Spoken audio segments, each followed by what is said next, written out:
പാലക്കാട് നിയമസഭാ ഉപതെരഞ്ഞെടുപ്പിന്റെ പരസ്യ പ്രചാരണത്തിന് വിരാമമിട്ടുകൊണ്ടുള്ള ആവേശകരമായ കൊട്ടിക്കലാശത്തിൽ ജനമനസ്സുകളെ കീഴടക്കി UDF സ്ഥാനാർത്ഥി രമേശ് പിഷാരടിയുടെ പ്രകടനം. രാഷ്ട്രീയ പോരാട്ടത്തിനപ്പുറം ഒരു നാടിന്റെ ആഘോഷമായി മാറിയ കൊട്ടിക്കലാശത്തിൽ പ്രവർത്തകർക്കൊപ്പം ആവേശത്തോടെ ചുവടുവെക്കുന്ന പിഷാരടിയുടെ ദൃശ്യങ്ങൾ ഇപ്പോൾ കേരളമൊട്ടാകെ തരംഗമായിരിക്കുകയാണ്. സിനിമയിലെ നായകനേക്കാൾ ഉപരി പാലക്കാടിന്റെ മകനായി ജനങ്ങളിലേക്ക് ഇറങ്ങിച്ചെന്ന പിഷാരടിയുടെ പ്രചാരണ ശൈലി മണ്ഡലത്തിൽ പുതിയൊരു ഊർജ്ജമാണ് പകരുന്നത്.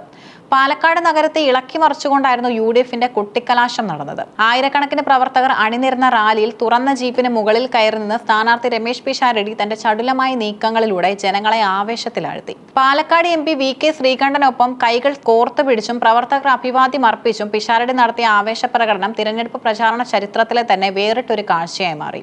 തന്റെ സോഷ്യൽ മീഡിയ പേജിലൂടെ മനസ്സുകൾ ഏറ്റുപാടും നമ്മൾ ഒന്നാണ് എന്ന അടിക്കുറിപ്പോടെയാണ് താരം ഈ വീഡിയോ പങ്കുവച്ചത്. വീഡിയോ വൈറലായതോടെ രാഷ്ട്രീയ ഭേദമന്യേ നിരവധി പേരാണ് കമന്റുകളുമായി എത്തിയത്. പിഷാരടി തൂക്കിയിരിക്കും, ഈ പാട്ട് കേൾക്കുമ്പോൾ ഒരു പ്രത്യേക സമാധാനം തോന്നുന്നു, ഈ ഇലക്ഷൻ നിങ്ങൾ കൊണ്ടുപോയി ബ്രോ എന്നിങ്ങനെയുള്ള ആവേശകരമായ പ്രതികരണങ്ങളാണ് വീഡിയോയ്ക്ക് ലഭിച്ചുകൊണ്ടിരിക്കുന്നത്. കൊട്ടിക്കലാശത്തിന്റെ ഭാഗമായി ജനങ്ങളെ അഭിസംബോധന ചെയ്തപ്പോൾ പിഷാരടി നടത്തിയ പ്രസംഗം അദ്ദേഹത്തിന്റെ രാഷ്ട്രീയ പക്വത വിളിച്ചോതുന്നതായിരുന്നു. രമേശ് പിഷാരടിയല്ല വിജയിക്കുന്നത്, UDF ആണ് വിജയിക്കുന്നത്. ഞാനല്ല, നമ്മളാണ് വിജയിക്കുന്നത്. നമുക്ക് വേണ്ടിയാണ് ഈ മത്സരം, നമ്മുടെ നാടിനു വേണ്ടിയാണ് ഈ മത്സരം. താനൊരു സെലിബ്രിറ്റി സ്ഥാനാർത്ഥിയാണെന്ന പ്രതിപക്ഷത്തിന്റെ വിമർശനങ്ങൾക്ക് ഈ വാക്കുകളിലൂടെ അദ്ദേഹം മറുപടി നൽകി. തന്നെ ഒരു വ്യക്തിയായി കാണാതെ നാടിന്റെ മാറ്റത്തിനു വേണ്ടിയുള്ള ഒരു പ്രതിനിധിയായി കാണാനാണ് അദ്ദേഹം വോട്ടർമാരോട് ആവശ്യപ്പെട്ടത്. ഈ നമ്മൾ എന്ന പ്രയോഗം വോട്ടർമാരിൽ വലിയ വൈകാരിക സ്വാധീനം ഉണ്ടാക്കാൻ സഹായിച്ചു. രമേശ് പിഷാരടിയുടെ ജന്മനാടാണ് പാലക്കാട് എന്നത് അദ്ദേഹത്തിന് ഈ തിരഞ്ഞെടുപ്പിൽ വലിയൊരു മുതൽക്കൂട്ടാണ്. വെറുമൊരു താരം എന്നതിലുപരി നാട്ടുകാരൻ എന്ന പരിഗണന വോട്ടർമാർ അദ്ദേഹത്തിന് നൽകുന്നുണ്ട്. പ്രചാരണ വേളയിൽ ഉടനീളം താൻ ജനിച്ചു വളർന്ന നാട്ടിലെ വഴികളെക്കുറിച്ചും അവിടുത്തെ സ്നേഹത്തെക്കുറിച്ചും പിഷാരടി സംസാരിച്ചിരുന്നു. തന്റെ തിരഞ്ഞെടുപ്പ് പ്രചാരണത്തിന് കരുത്ത് പകരാൻ ചലച്ചിത്ര മേഖലയിലെ പ്രമുഖരായ കുഞ്ചാക്കോ ബോബൻ, ജോജു ജോർജ് തുടങ്ങിയ നിരവധി താരങ്ങൾ നേരിട്ടെത്തിയിരുന്നു. മമ്മൂട്ടിയും സലീം കുമാറും ഉൾപ്പെടെയുള്ളവർ വീഡിയോകളിലൂടെ പിഷാരടിക്ക് പിന്തുണ അറിയിച്ചതും വലിയ ചർച്ചയായിരുന്നു. പാലക്കാട്ടെ മുൻനിര സ്ഥാനാർത്ഥികൾക്കിടയിൽ ഡിജിറ്റൽ പ്രചാരണത്തിൽ പിഷാരടി ഏറെ മുന്നിലാണ്. ചിരിയും ചിന്തയും കലർന്ന അദ്ദേഹത്തിന്റെ പ്രസംഗങ്ങളും സോഷ്യൽ മീഡിയ റീലുകളും യുവാക്കൾക്കിടയിൽ വലിയ സ്വീകാര്യത നേടുന്നു. പരമ്പരാഗത രാഷ്ട്രീയ രീതികളിൽ നിന്നും മാറി ലളിതമായ ഭാഷയിൽ ജനങ്ങളോട് സംവാദിക്കുന്ന രീതി അദ്ദേഹത്തിന് അനുകൂല തരംഗം സൃഷ്ടിച്ചിട്ടുമുണ്ട്.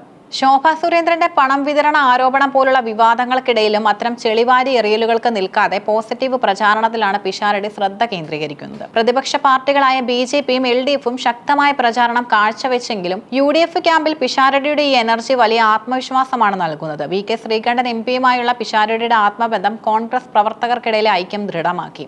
ഓരോ വാർഡിലും നടന്ന സ്ക്വാഡ് പ്രവർത്തനങ്ങളിലും റോഡ് ഷോകളിൽ ലഭിച്ച വൻ ജനപങ്കാളിത്തം വോട്ടായി മാറുമെന്നാണ് UDF കണക്കുകൂട്ടുന്നത്. ഇത്തവണ പാലക്കാട് മണ്ഡലത്തിൽ നടക്കുന്നത് കടുത്ത ത്രികോണ മത്സരമാണ്. BJPയുടെ ശ്രീ കൃഷ്ണകുമാറും LDFന്റെ P സരിനും പിഷാരടിയുടെ മുഖ്യ എതിരാളികളാണ്.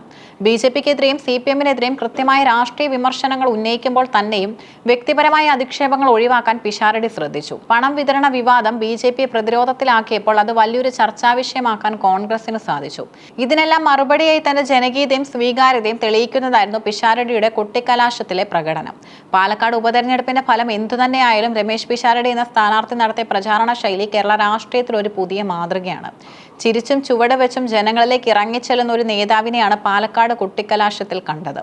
പിഷാരടിയുടെ വാക്കുകളും ചുവടുകളും പാലക്കാട്ടുകാരുടെ മനസ്സിൽ ഇടം പിടിച്ചിട്ടുണ്ടോ എന്ന് നാളത്തെ വോട്ടെടുപ്പും തുടർന്നു വരുന്ന ഫലവും വ്യക്തമാക്കും. പണക്കൊഴുപ്പിനും ഭീഷണികൾക്കും മുകളിലൂടെ പിഷാരടിയുടെ ആത്മവിശ്വാസം നിറഞ്ഞ ചുവടുകൾ UDFനെ വിജയത്തിലേക്ക് നയിക്കുമോ എന്ന് കാത്തിരുന്നു കാണാം.